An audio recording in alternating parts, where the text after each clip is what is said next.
Assalamualaikum warahmatullahi wabarakatuh. Nama saya Siti Mutmainah. Di sini saya akan mempresentasikan tingkah laku sakit.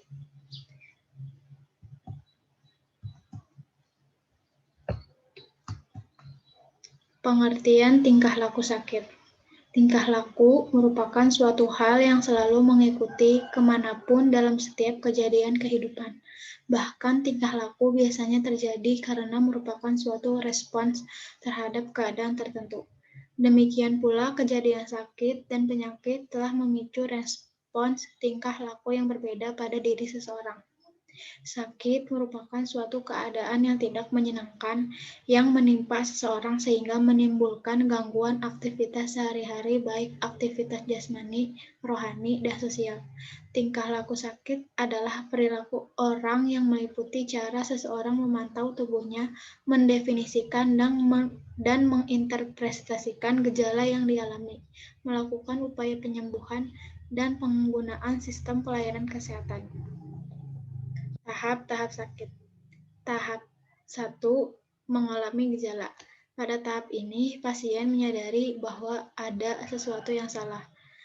Mereka mengenali sensasi atau keterbatasan fungsi fisik tetapi belum menduga adanya diagnosa tertentu.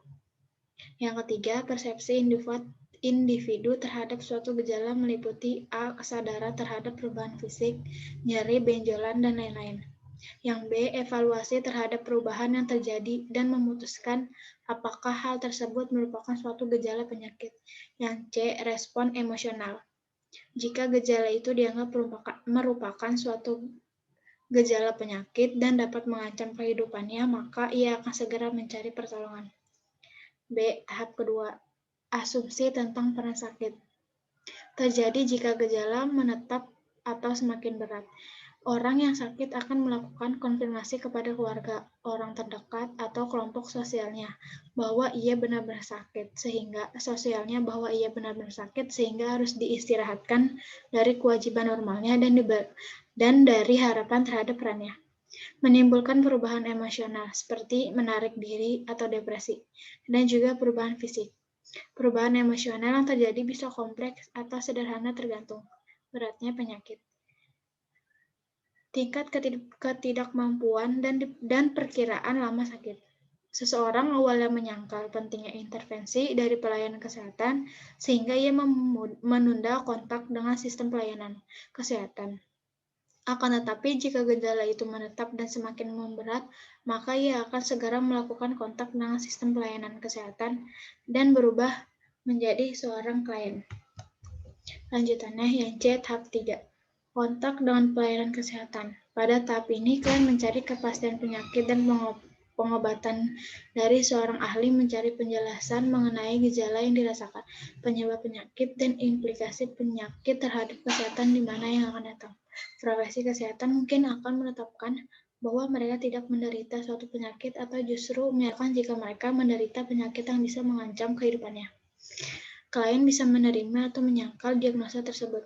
Bila klien menerima diagnosa, mereka akan mematuhi rencana pengobatan yang telah ditentukan.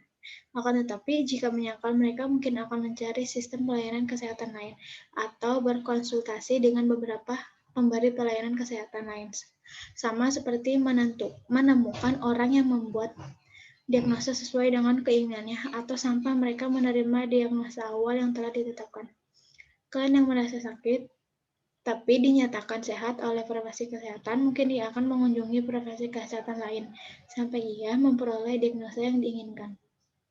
Klien yang sejak awal didiagnosa penyakit tertentu, terutama yang mengancam kelangsungan hidup, ia akan mencari profesi kesehatan lain untuk meyakinkan bahwa kesehatan atau kehidupan mereka tidak terancam.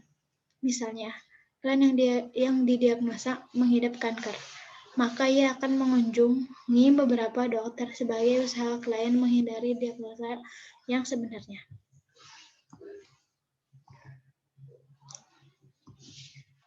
Tahap keempat, peran klien dependen. Pada tahap ini, klien menerima keadaan sakitnya, sehingga klien bergantung pada pemberi pelayanan kesehatan untuk menghilangkan gejala yang ada. Yang kedua, klien menerima perawatan simpati atau perlindungan dari berbagai tuntunan dan stres kehidupannya. Secara sosial, klien diperbolehkan untuk bebas dari kewajiban dan tugas normalnya. Semakin parah sakitnya, semakin bebas. Pada tahap ini, klien juga harus menyesuaikan dengan perubahan jadwal sehari-hari. Perubahan ini jelas akan mempengaruhi peran klien di tempat ia bekerja, rumah maupun masyarakat.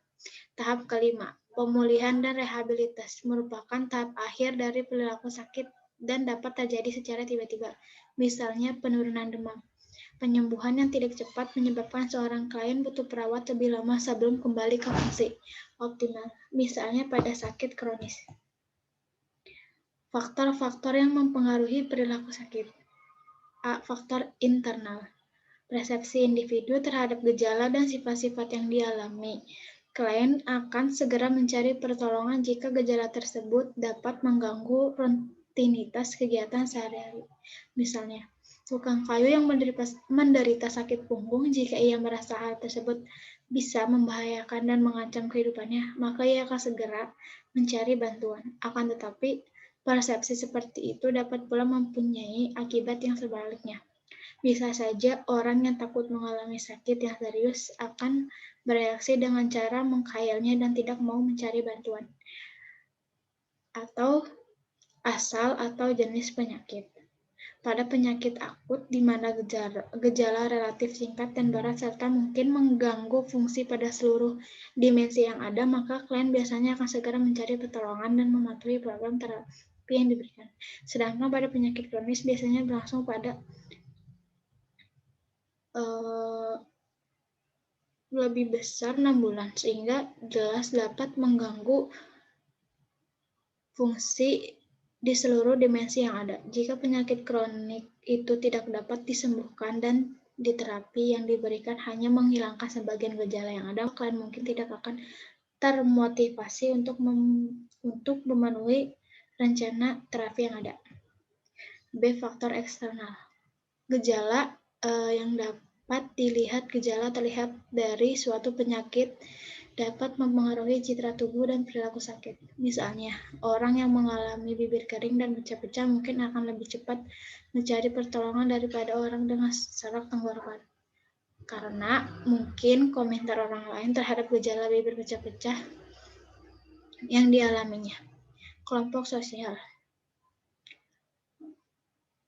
Kelompok sosial klien akan membantu mengenali ancaman penyakit atau justru menyangkal potensi terjadinya suatu penyakit. Misalnya ada dua orang wanita, sebut aja Nyonya A dan Nyonya B, berusia 35 tahun, berasal dari dua kelompok sosial yang berbeda, telah menemukan adanya benjolan pada payudara saat melakukan sadari. Kemudian mereka mendiskusikannya dengan temannya masing-masing. Teman Nyonya A mungkin akan mendorong mencari pengobatan untuk menentukan apakah perlu dibiopsi atau tidak, sedangkan teman Nyonya B mungkin akan mengatakan itu hanyalah benjolan biasa dan tidak perlu diperiksakan ke dokter. Latar belakang budaya dan etik mengajarkan seseorang bagaimana menjadi sehat, mengenali penyakit dan menjadi sakit. Dengan demikian, perawat perlu memahami latar belakang budaya yang dimiliki klien. Ekonomi. Semakin tinggi tingkat ekonomi seseorang, biasanya ia akan lebih cepat tanggap terhadap gejala penyakit yang dirasakan, sehingga ia akan segera mencari pertolongan ketika merasa ada gangguan pada kesehatan. Kemudian, akses terhadap sistem pelayanan. Dekatnya jaraknya dengan RS, klinik, atau tempat pelayanan medis lain sering mempengaruhi kecepatan mereka dalam memasuki sistem pelayanan kesehatan. Demikian pula, beberapa klien enggan mencari pelayanan yang kompleks dan besar, dan mereka lebih suka untuk mengunjungi puskesmas yang tidak membutuhkan prosedur yang rumit. Dukungan sosial. Dukungan sosial di sini meliputi beberapa institusi atau perkumpulan yang bersifat peningkatan kesehatan. Di institusi tersebut dapat melakukan berbagai kegiatan seperti seminar kesehatan, pendidikan, dan pelatihan kesehatan, latihan aerobik seperti poco-poco, dan lain-lain. Juga menyediakan fasilitas olahraga seperti kolam renang, lapangan bola basket, lapangan sepak bola.